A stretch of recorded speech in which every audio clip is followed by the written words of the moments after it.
մեր հարց կամ փեսառիքին, կրքոտ դակվեյս է անում, իմացեք ուր գնալ, ինչ անել Հայաստանում, այս weekend-ին։ Նախկին պոլիգրաֆցիների սիրելի Stardust նախագիծն արդեն 2 տարեկան է, և ուրբաթ իր բոլոր սիրելի ռեյվերների հետ միասին, հայ ֆիլմում նշելու է այս հիանալի առիթը կրկին ընտանեկան ջերմ միջավայր ստեղծելով։ Պոլիգրաֆից սկիզբ առած, բայց շատ ավելին դարձած ևս մեկ նախագիծ Princess Diaries-ը վերադառնում է Հելլոուինի օրը։ Ամսի 31-ին, ՊՈՒ-ում, կարող եք հագնել ձեր ամենագլամուր ու 18+ շորիկները և զգալ ձեզ իրական արքայադուստր, անկախ սեռից։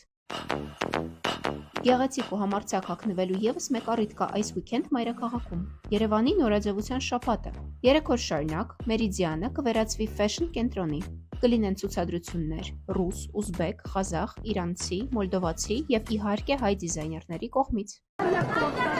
Նորաձևության շունչը զգացվելու է նաև Հայաստանի ազգային պատկերասրահում, որտեղ ամսի 24-ին կբացվի կերպի ձևը, երկխոսություն արվեստի և նորաձևության միջև ցուցահանդեսը։ Կարող եք տեսնել հապում պահվող նմուշներից ոգեշնչված հայ դիզայներների ստեղծած գործերը։ Լավ լուր, կրթություն, գիտելիք և մեշոկով Մենք էլ Իդրամի հետ միասին առաջարկում ենք այս ուրբաթ գնալ Արի ստենդափ, որտեղ հերթական մեծ թեման է սպասվում։ Բոլորին հայտնի կոմիկներին կմիանա նաև Arm Comedy-ի հաղորդավար Սերգեյ Սարգսյանը։